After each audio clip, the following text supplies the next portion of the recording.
Hello students, welcome back to another video. तो हम new batch 2026-27 के लिए बीए के हर एक सेमेस्टर के हर एक सब्जेक्ट की क्लासेस स्टार्ट कर चुके हैं अपने चैनल सक्सेस मास्टर पॉइंट पर।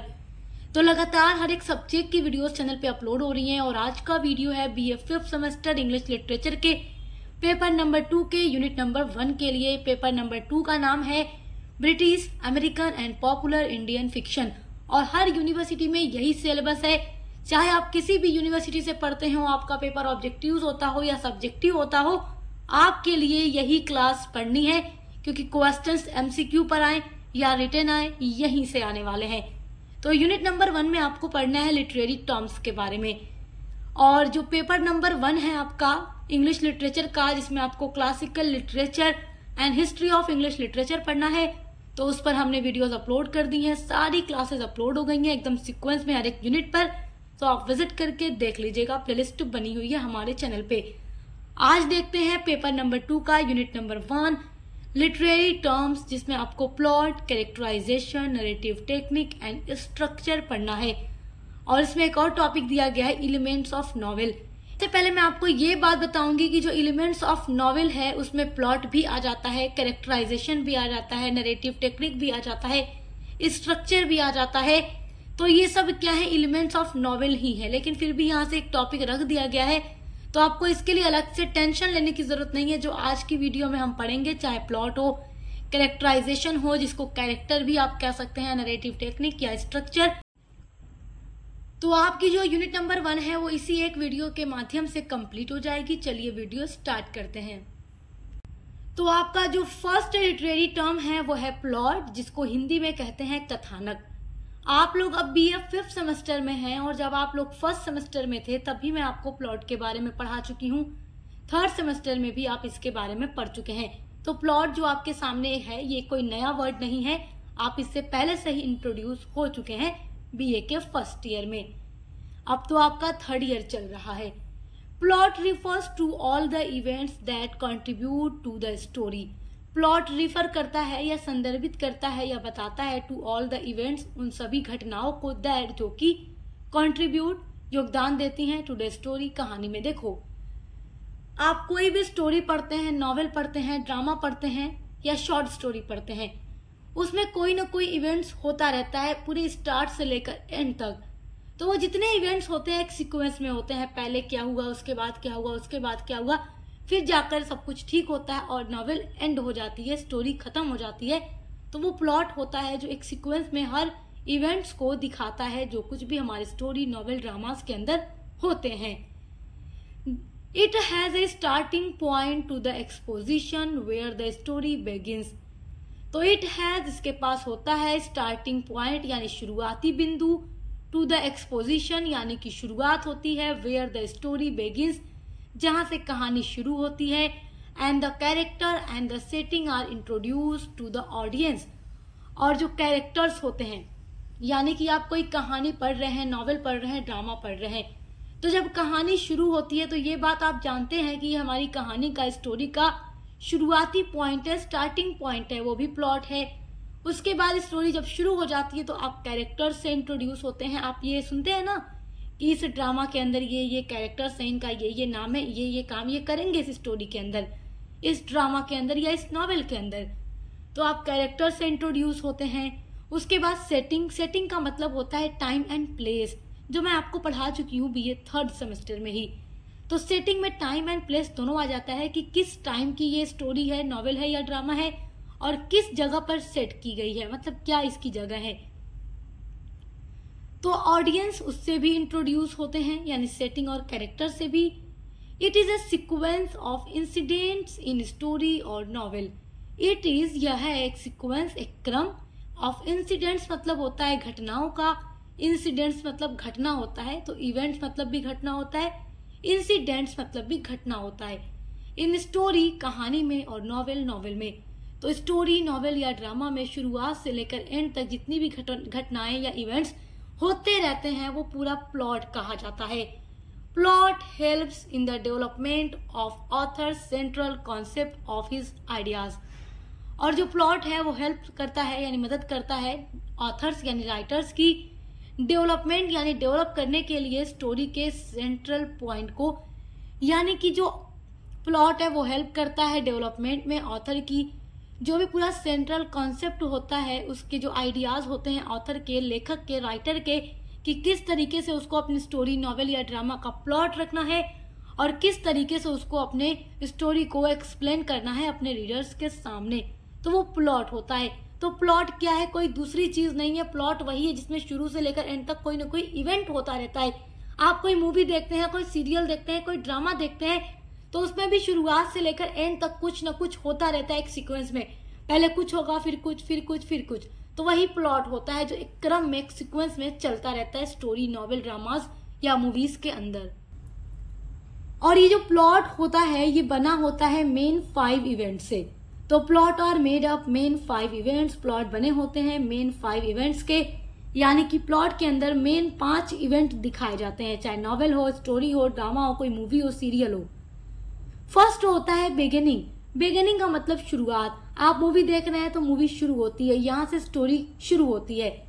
राइजिंग एक्शन इसका सेकेंड इवेंट होता है, जिसमें मेन कैरेक्टर्स जो हैं फेस करते हैं कॉन्फ्लिक्ट। कोई भी मूवी देखें, सीरियल, ड्रामा देखें या नॉवेल पढ़े, स्टोरी पढ़े, जो प्रॉब्लम्स आती हैं वो मेन कैरेक्टर, हीरो या हीरोइन की जिंदगी में ही आती हैं। विलन क्या चाहता है? हमेशा मेन हीरो हीरोइन को परेशान रखना। कभी आपने देखा है विलन परेशान हो? हमेशा विलन परेशान करता है मेन एक्टर्स को, मेन कैरेक्टर्स को। तो मेन कैरेक्टर राइजिंग एक्शन दूसरा मेन इवेंट होता है प्लॉट में, जिसमें मेन जो कैरेक्टर हैं वो संघर्ष करते हैं, कॉन्फ्लिक्ट देखते हैं, प्रॉब्लम्स को देखते हैं अपनी लाइफ में। तीसरा इवेंट आता है climax, turning point of the story. यहाँ से थोड़ा सा स्टोरी का पॉइंट बदलता है, कुछ चीजें बदलती हैं, कॉन्फ्लिक्ट रहता है। उसके बाद आ जाता है फॉलिंग एक्शन, जो कि फोर्थ मेन इवेंट है, इमीडिएटली आफ्टर बिग क्लाइमैक्स। यानी कि जो बिग क्लाइमैक्स होता है उसके बाद ही फॉलिंग एक्शन आता है। फॉलिंग एक्शन आते आते जो भी कॉन्फ्लिक्ट था, जो भी प्रॉब्लम्स थी मेन कैरेक्टर की लाइफ में, वो सब कुछ ठीक होने लगती हैं और स्टोरी रिजोल्यूशन की तरफ बढ़ती है, यानी end of the story. Resolution का मतलब होता है कहानी का अंत होना या कहानी फिनिश होना, खत्म होना। तो रिजोल्यूशन पर जाकर स्टोरी खत्म हो जाती है। फॉलिंग एक्शन में लगभग सब कुछ ठीक हो जाता है, रिजोल्यूशन यानी नॉवेल या स्टोरी फिनिश हो जाती है, खत्म हो जाती है। तो इन्हीं मेन 5 इवेंट्स से मिलकर बनता है हमारा प्लॉट। तो आई होप कि आप इसको समझ के होंगे। आपका जो सेकेंड लिटरेरी टर्म है वो है कैरेक्टराइजेशन, और ये एलिमेंट्स ऑफ नॉवेल भी है। ये बात याद रखिएगा, प्लॉट हो, कैरेक्टराइजेशन या कैरेक्टर हो, ये सब एलिमेंट्स ऑफ नॉवेल भी होंगे। कैरेक्टराइजेशन का मतलब हिंदी में होता है पात्र, यानी आप कह सकते हैं कैरेक्टर। जब आप कोई शॉर्ट स्टोरी पढ़ते हैं, स्टोरी पढ़ते हैं, नॉवेल पढ़ते हैं, ड्रामा पढ़ते हैं, फिक्शन पढ़ते हैं, कुछ भी आप पढ़ते हैं तो उसमें कोई ना कोई कैरेक्टर जरूर होता है। एक दो नहीं, कई कई सारे कैरेक्टर्स होते हैं। तो वही कहा जा रहा है कैरेक्टराइजेशन क्या है। तो अब आपको इसके बारे में भी समझना होगा, यानी पात्रों के बारे में, कैरेक्टर्स के बारे में, कि ये क्या है और कितने तरह के होते हैं, क्योंकि एग्जाम के लिए बहुत ही इम्पोर्टेंट है। The writer used characters in the story to perform the action and speak dialogue, moving the story along a plot line. जो राइटर है, लेखक, जो कहानी, नॉवेल, ड्रामा को लिख रहा है, यूज प्रयोग करता है कैरेक्टर्स, पात्रों को, इन द स्टोरी, कहानी में, टू परफॉर्म करने के लिए, द एक्शन यानी क्रिया को, एंड स्पीक एंड बोलने के लिए डायलॉग। आप जब देखें, ड्रामा देखें या स्टोरी पढ़ें, नॉवेल पढ़ें, ड्रामा पढ़ें, आप कुछ भी पढ़ते हो या देखते हो, आप उसमें यही देखते हैं कि कैरेक्टर्स हैं जो कोई ना कोई डायलॉग बोलते हैं, कोई ना कोई बात कहते हैं या कोई ना कोई काम करते हैं। Moving the story along a plot line, मतलब एक प्लॉट लाइन पर जितने भी कैरेक्टर्स होते हैं स्टोरी के अंदर, वो कोई ना कोई काम भी करते हैं, उनका कोई ना कोई एक्शन होता है और कोई ना कोई बात बोलते हैं, आपस में काम भी करते हैं। तो उसके लिए राइटर अपने वर्क के अंदर कैरेक्टर्स को यूज करता है ताकि वो अपनी बात को बुलवा सके और एक्शन को करवा सके। Without characters a story can't exist. Without characters यानी बिना कैरेक्टर्स के स्टोरी, कोई भी कहानी है, कांट एग्जिस्ट, हो ही नहीं सकती। आप कल्पना ही नहीं कर सकते, आप इमेजिनेशन ही नहीं कर सकते कि कोई स्टोरी हो, कहानी हो, नॉवेल हो, ड्रामा हो और उसमें कोई कैरेक्टर ही ना हो। आप भी जब कोई मूवी देखते हैं तो क्या उसमें कोई भी कैरेक्टर नहीं होता? तो फिर बताइए वो मूवी बनेगी कैसे जब उसमें कोई कैरेक्टर ही नहीं होंगे? तो तो इसलिए विदाउट कैरेक्टर हम तो ये कल्पना ही नहीं कर सकते कि स्टोरी, ड्रामा या नॉवेल हो सकता है। The main character in a story, novel और play is called the protagonist. और जो मेन कैरेक्टर होता है यानी जिसको मेन हीरो या हीरोइन कहते हैं इन ए स्टोरी, नॉवेल और प्ले, कहानी, नॉवेल या प्ले में यानी ड्रामा में, इज कॉल्ड द प्रोटागोनिस्ट। आप हमेशा ये याद रखिएगा कि जब भी आप लिटरेचर में पढ़ रहे होंगे, कुछ भी इंग्लिश लिटरेचर आप पढ़ रहे हैं, तो इसमें मेन कैरेक्टर को, हीरो या हीरोइन को प्रोटागोनिस्ट कहा जाता है। All the events in the story resolve around him. और जितने भी इवेंट्स होते हैं किसी स्टोरी, नॉवेल या ड्रामा के अंदर, वो सब इसी प्रोटागोनिस्ट के इर्द गिर्द घूमते रहते हैं। और जो प्रोटागोनिस्ट होता है इसके अपोजिट होता है एंटागोनिस्ट, जो कि इसका दुश्मन कह लीजिए, इनेमी कह लीजिए, इसको तबाह बर्बाद करने में लगा रहता है। आप लोग 3rd सेमेस्टर में पढ़ चुके हैं विलियम शेक्सपियर का ड्रामा ओथेलो। कुछ लोगों ने मैकबेथ पढ़ा होगा, कुछ लोगों ने किंग लियर। आपने ओथेलो में देखा, ओथेलो का विलन कौन था? ओथेलो प्रोटागोनिस्ट था, उसका विलन कौन था? इयागो। मैकबेथ में आपने देखा, मैकबेथ क्या करता है? किंग डंकन का मर्डर कर देता है, खुद क्या बनने के लिए? किंग बनने के लिए, लेकिन फिर उसका भी मर्डर हो जाता है। तो इस तरीके से प्रोटागोनिस्ट भी होते हैं, उनके अपोजिट में एंटागोनिस्ट भी होते हैं। तो कैरेक्टराइजेशन और कैरेक्टर्स क्या है ये तो आप समझ गए। अब जानते हैं टाइप्स ऑफ द कैरेक्टर्स, यानी ये कैरेक्टर्स कितने तरह के हो सकते हैं किसी भी स्टोरी, नॉवेल या ड्रामा के अंदर। जो फर्स्ट होता है यानी जो मेन कैरेक्टर या मेन हीरो होगा वो प्रोटागोनिस्ट होता है, जो कि मेन हीरो या हीरोइन हो सकता है। सेकेंड आ जाता है एंटागोनिस्ट, जो कि प्रोटागोनिस्ट का अपोजिट होता है। ये स्टोरी में विलन होता है जो मेन कैरेक्टर को परेशान करने में लगा रहता है।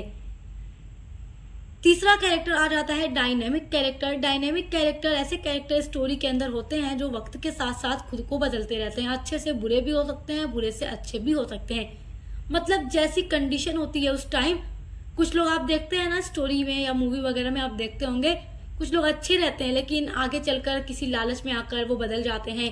और कुछ लोग बुरे होते हैं, उनके साथ कुछ ऐसा हो जाता है कि वो अच्छे भी हो जाते हैं। तो डायनेमिक कैरेक्टर बदलते रहते हैं, अच्छे से बुरे, बुरे से अच्छे की तरफ। स्टैटिक कैरेक्टर जो होते हैं ये एक स्थिर कैरेक्टर्स होते हैं। स्थिर का मतलब एक जैसे, स्टोरी में स्टार्ट से लेकर एंड तक होते हैं। इनके आसपास के एनवायरनमेंट बदल सकते हैं लेकिन ये नहीं बदलते, ये एकदम जैसे थे वैसे ही रहते हैं। उसके बाद आ जाता है फॉइल कैरेक्टर। देखिए जो फॉइल कैरेक्टर होता है इसके माध्यम से क्या दिखाया जाता है? प्रोटागोनिस्ट की क्वालिटीज। आप देखेंगे मेन हीरो या हीरोइन के साथ कोई ना कोई उसका दोस्त अक्सर होता है, लेकिन आप यही कहेंगे कि जो मेन हीरो या हीरोइन है उसकी बात ही अलग है। क्यों? क्योंकि उसके साथ ही कंट्रास्ट किया गया है फॉइल कैरेक्टर को, ताकि मेन हीरो या हीरोइन की क्वालिटीज को हाईलाइट करे और ऑडियंस या रीडर का जो ध्यान हो मेन कैरेक्टर की तरफ जा सके। उसके बाद आ जाता है फ्लैट कैरेक्टर, जो कि स्टैटिक कैरेक्टर का अपोजिट हो जाता है। उसके बाद आता है राउंड कैरेक्टर। तो ये सारे कैरेक्टर्स हैं जो स्टोरी, नॉवेल या ड्रामा के अंदर होते हैं। आई होप कि आप समझ गए होंगे। आपका जो थर्ड लिटरेरी टर्म आ जाता है वो है नरेटिव टेक्निक। वीडियो के स्टार्ट में मैंने आपको बताया था कि आपके यूनिट नंबर 1 में एक last topic elements of novel रखा गया है। तो एलिमेंट्स ऑफ नॉवेल के अंदर प्लॉट, कैरेक्टराइजेशन, नरेटिव टेक्निक या point of view, setting, conflict, theme सब कुछ आ जाता है। तो आपको उसके लिए कंफ्यूज नहीं होना है, यही सारी चीजें एग्जाम में आपको लिखनी होगी।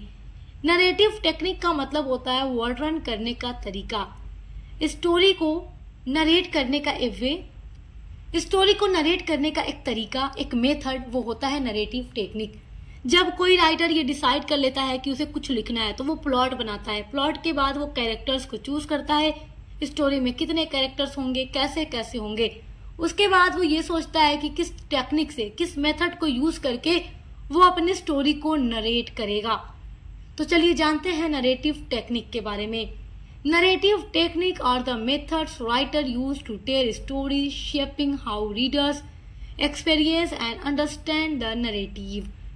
तो जो नरेटिव टेक्निक है ये एक मेथड है, एक तरीका है राइटर्स जिसको यूज करता है टू टेल, कहने के लिए स्टोरीज को, shaping how readers experience and understand the narrative, कि किस तरीके से रीडर को एक्सपीरियंस मिलेगा या किस तरीके से रीडर इस कहानी को समझ सकता है। आप एकदम आम से शब्दों में समझ सकते हैं कि नरेटिव टेक्निक एक ऐसा तरीका होता है, एक ऐसा मेथड होता है जिसके थ्रू राइटर क्या करता है कि अपने रीडर को वो अपनी बातों को बताता है। मतलब राइटर ये डिसाइड करता है कि वो किस तरीके से अपनी स्टोरी को बताएगा, कहेगा कि उसका रीडर पढ़कर एक बार में उसकी बात को समझ जाए कि राइटर कहना क्या चाहता है। कोई ना कोई स्टोरी हो, नॉवेल हो, ड्रामा हो, में कोई ना कोई मोरल लेसन जरूर देते हैं। तो राइटर क्या कहना चाहता है उसी को किस वे में बताए, किस वे में लिखे कि रीडर आसानी से समझ जाए। क्या है? नरेटिव टेक्निक है। These techniques encompass various aspects of storytelling, including point of view, plot, structure, character development and stylistic choices। और ये टेक्निक होती है इसमें वेरियस एस्पेक्ट यानी कि अलग अलग पहलू होते हैं ऑफ स्टोरी टेलिंग यानी कहानी को कहने के लिए, इंक्लूडिंग इसमें शामिल हो जाता है। इंक्लूड मतलब शामिल होना। Point of view, plot, structure, character development and stylistic choices. तो ये सारी चीजें इसमें शामिल हो जाती हैं। इन सभी की मदद लेकर के राइटर क्या करता है? अपनी स्टोरी को नरेट करता है, लिखता है एक वे में जिससे रीडर समझ सके। आपको इतना याद रखना है, जो भी आप पढ़ रहे हैं सभी के अंदर जो अलग अलग एलिमेंट आ जाते हैं ना, वो लगभग सेम ही हैं। जैसे कि आप देखिए यहाँ पर हेडिंग आपकी है एलिमेंट्स ऑफ नरेटिव टेक्निक। तो देखिए एलिमेंट्स ऑफ नरेटिव टेक्निक क्या है? प्लॉट हो गया, कैरेक्टर हो गया यानी characterization, point of view, setting, theme, conflict, style, climax, ये सब एलिमेंट्स ऑफ नरेटिव टेक्निक है। लिटरेरी टर्म्स ऑफ ड्रामा है, नॉवेल है, शॉर्ट स्टोरी है या एलिमेंट्स ऑफ नॉवेल है। कुछ भी एग्जाम में कोई भी क्वेश्चन पूछ दे आपके लिए बहुत इजी है। एलिमेंट्स ऑफ नरेटिव टेक्निक पूछे तो भी यही लिखना है, एलिमेंट्स ऑफ नॉवेल पूछे तो भी यही लिखना है, लिटरेरी टर्म्स ऑफ नॉवेल पूछे तो भी यही लिखना है। तो प्लॉट क्या है आप अभी समझ चुके हैं। उसके बाद कैरेक्टर है, आप ये भी अभी समझ चुके हैं। पॉइंट ऑफ व्यू क्या है, यानी किस पॉइंट ऑफ व्यू में राइटर स्टोरी को नरेट करेगा। First person point of view, second person या third person point of view. ये सारी चीजें मैं आपको फर्स्ट सेमेस्टर में पढ़ा चुकी हूँ। उसके बाद है सेटिंग यानी टाइम और प्लेस क्या होगा। आप अक्सर पढ़ते हैं कि 1885 की कहानी है या 1890 की कहानी है, इसकी सेटिंग इंग्लैंड में रखी गई है, पेरिस में रखी गई है। अक्सर ऐसी चीजें आप देखते हैं स्टोरी के अंदर। तो वही है टाइम और प्लेस। थीम तो विषय वस्तु होता है यानी पूरा सेंट्रल पॉइंट, सेंट्रल आइडिया होता है किसी भी स्टोरी, नॉवेल या ड्रामा का। ये भी मैं आपको पढ़ा चुकी हूँ। कॉन्फ्लिक्ट यानी संघर्ष, हर स्टोरी में कॉन्फ्लिक्ट जरूर होता है, कुछ न कुछ कॉन्फ्लिक्ट होता है, संघर्ष होता रहता है। स्टाइल यानी कि शैली में लिखी जाएगी। क्लाइमेक्स ये भी आप जान चुके हैं अभी, जो कि प्लॉट का ही एक एलिमेंट है, जो प्लॉट का भी एक इवेंट है। एलिमेंट्स ऑफ नरेटिव टेक्निक भी है और एलिमेंट्स ऑफ नॉवेल भी है, लिटरेरी टर्म भी है, सब ये हो जाता है। तो आई होप कि आप समझ गए होंगे और जो बातें मैं आपको बताने की कोशिश यहाँ पर कर रही हूँ, उम्मीद करती हूँ कि आप उस बात को भी समझ पा रहे होंगे। आपका जो फोर्थ लिटरेरी टर्म हो जाता है वो है स्ट्रक्चर यानी संरचना, यानी क्या स्ट्रक्चर होगा पूरी स्टोरी का, नॉवेल का या ड्रामा का। Structure refers to how a literary work is organized and how its parts are arranged। Structure मतलब संरचना। तो राइटर ये डिसाइड करता है कि वो अपने वर्क का स्ट्रक्चर कैसे बनाएगा, कैसे उसको ऑर्गेनाइज करेगा, कैसे उसको अरेंज करेगा। तो स्ट्रक्चर ये रिफर करता है या बताता है टू हाउ, कैसे ए लिटरेरी वर्क, एक साहित्यिक वर्क।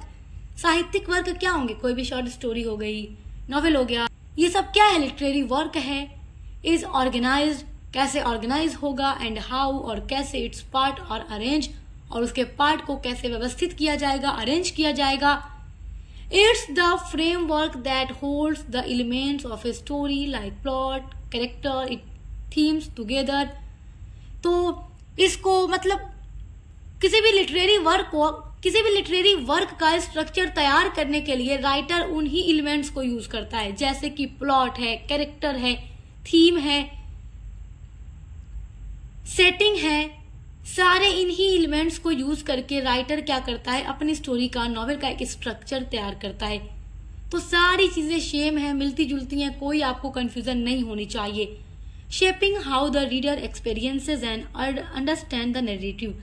और इन्हीं सब एलिमेंट्स यानी plot, characterization, themes, conflict, setting, इन्हीं सबको यूज करके राइटर स्ट्रक्चर बनाता है और फिर उस तरीके से उसको एक्सप्लेन करता है अपने नैरेटिव को, अपने वर्क को, ताकि रीडर अच्छे से समझ सके, अंडरस्टैंड कर सके। तो आई होप कि आप यूनिट नंबर 1 बहुत अच्छे से समझ गए होंगे। किस तरीके से पेपर आएगा उस पर मैं वीडियोस लगातार अपलोड करती हूँ, ऑब्जेक्टिव वालों के लिए भी, सब्जेक्टिव वालों के लिए भी।